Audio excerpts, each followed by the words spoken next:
Samira Musa. Is the recent US plane crash in Libya a sign that Western forces intervening there will only create another catastrophe that was Iraq? Okay, and I should say also we're completely live here on BBC Three tonight, and here's the very latest line on Libya. The Libyan Air Force no longer exists as a fighting force. That is according to the commander of British aircraft operating over Libya. The Libyan Air Force no longer exists as a fighting force. Let's go to George Galloway, first of all. Well, these kind of hubristic boastings are almost guaranteed to backfire. If another American plane comes down, we'll know that that's not quite as true as the military spokesman today said. Even worse, after the American plane came down and the villagers near Benghazi who came out to rescue the American pilots, 6 of them were shot, and one's had his arm amputated by the American commandos who didn't understand their intentions, which just goes to show the law of unintended consequences. No military plan survives first contact with the enemy, and this one won't either. It's going nowhere. It's costing us £3 million a day on the day that the Tory Chancellor laid waste to hundreds of thousands of British jobs, butchered more British public services. It turns out we've got £3 million a day to spend throwing Tomahawk cruise missiles at $1 million a time at a North African country. And Richard said it's the first time we've been in military action since Iraq.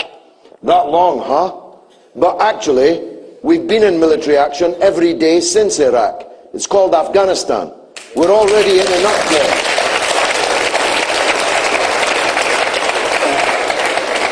Obviously, I meant a new theatre of war. But you mentioned the 6 people that were shot. It is worth saying that the father of the boy who may have to have his leg amputated has said that he has forgiven the Americans because...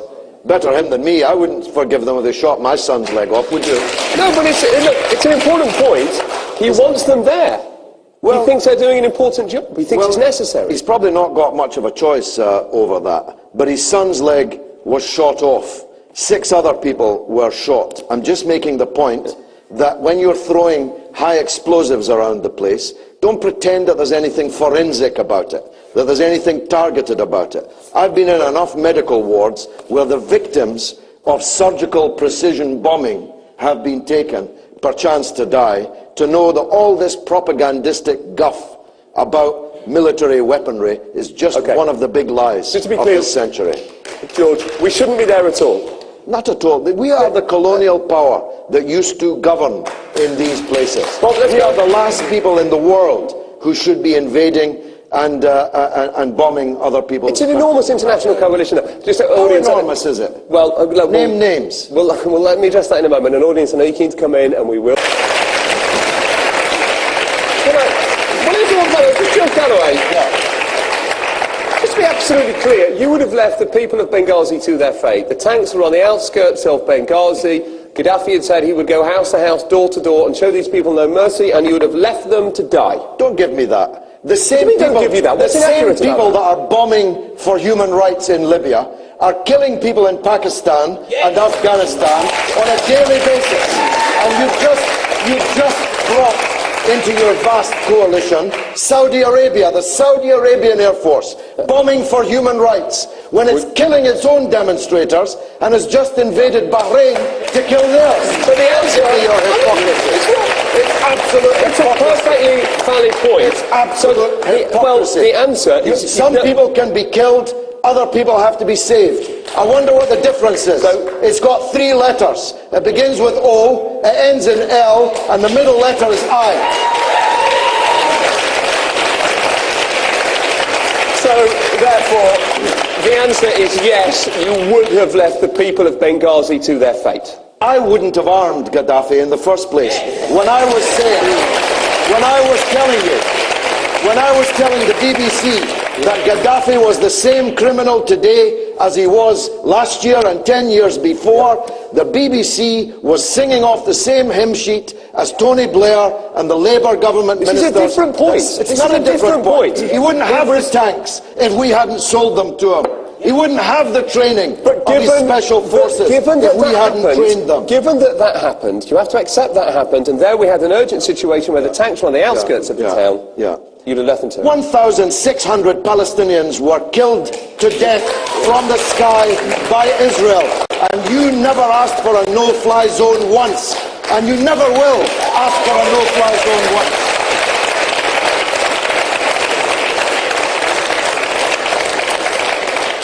Rest of the panel. Hello there, good evening. Yeah, I understand George's points about the disparity in terms of foreign policy with Mugabe, Israel, Saudi Arabia, but I'd like him to actually answer the question. And what would you do? What should be done? Should no forces have gone in, or should forces have gone in from another country or some other country? But what would you have done? Answer the question. Arabs have a right to be there. Egypt has a right to be there. We asked them to be there, George. Has to be there. We asked them. I called on them to open their borders right at the start of this revolution.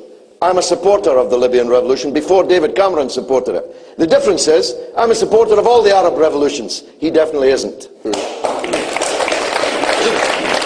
Libya is less than 2% of the world's oil supply. She obviously doesn't know the price of oil. If she can... Only 2%.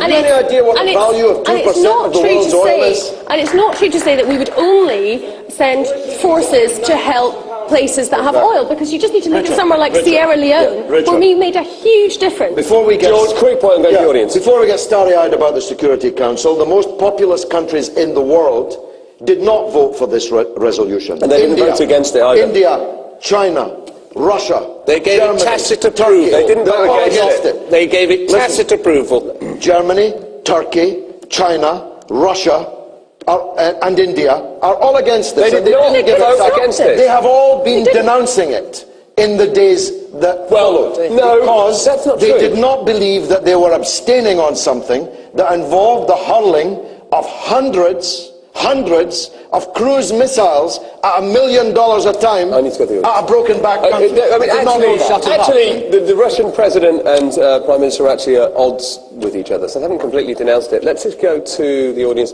Gentleman in the middle there with the black hair. Hello. Yeah. Many of the speakers point out how we as a country and nation have denounced, have encouraged these dictators and propped them up. We have perhaps sold them weapons, we have perhaps intervened in their countries in the past. And yet in the same breath they say that we should not intervene simply because it is perhaps too expensive, or perhaps we have no role in this. Surely we should be given the chance, in fact we have the obligation to at least make right what we have made wrong, to try and keep the security. But we're still propping up the dictators. Saudi Arabia is propped up by us, or it would fall down. Now, we've had people talking about right in Libya, is what the gentleman is talking about. You have thrice mentioned the Arab League. The Arab League is a collection of dictatorships who are mostly involved in killing their own democracy protesters. And you want us to say it's a good idea because the Arab League's in favour of it. The Arab League, there's not a single democratic government in the entire Arab League. But look at... And half of them are killing their own democracy. Let someone else get a word in. Let's Ken. If you look at the uprisings, George, across North Africa and the Middle East, if the rest of the world if that coalition had not intervened in Libya and Gaddafi had been allowed to completely suppress and kill those rebels, what message would that have sent to other dictators? But that's the in North message we Africa are sending to all the other dictatorships. You can kill your people if you like. No, we're not sending... Yes, we are. What did we say against Saudi Arabia killing its own people? What did we say about Saudi Arabia invading Bahrain last Friday in order to kill the people of Bahrain? Nothing at all. Let's go to the audience. Go to the audience. Right. Blue Blazer. What is the difference between the situation in Libya and the situation that was in China in the Tiananmen Square protests, and also the Gwangju democratization movement in Korea in 1980? They both started off as a civilized movement which ended in bloody massacre. Or, let me add another one. In this country, in Northern Ireland, when British troops shot dead 14 innocent protesters, none of whom was carrying a weapon, and we then covered it up for 40 years. And then finally, almost half a century later, David Cameron apologised. Would we have supported? And I've got to answer would we have supported I'm sorry, foreign troops intervening in Northern Ireland to protect? You're talking about bloody Sunday. You were involved in Northern Ireland. You were involved in Northern Ireland, Bob. 6 tours I did in Northern Ireland to protect the people. I lost soldiers in Northern Ireland. Yes, Bloody Sunday was a mistake. I entirely agree with it. A mistake?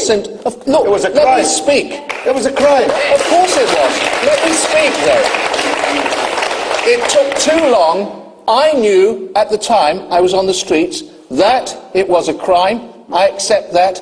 I totally reject the comparisons between Rwanda and Balkans. What happened in the Balkans were the presence of genocidal maniacs. Gaddafi is many things, but he's not a genocidal maniac.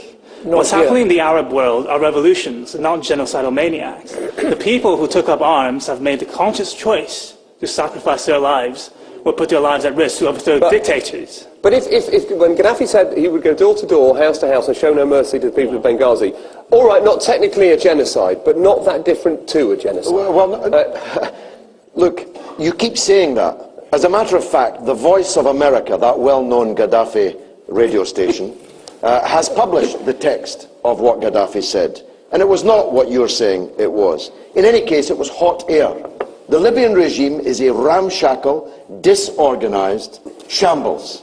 As my two new friends, the experts from the Middle East, will be able to testify. But it's a pretty deadly shambles if you happen to be in Benghazi. Yes, indeed. But Gaddafi had no means to go house to house and kill 1 million people. And neither, in fact, according to the Voice of America, did he say so. But the young man's made the point. This is an armed uprising. An armed uprising, by the way, that miraculously got its hand on aeroplanes and tanks. Some revolutionaries. I wonder where they got them from. You're saying, sorry, they rose up and they're contesting with Gaddafi for state power in Libya. So, I'm with them. I want Gaddafi out, whatever happens.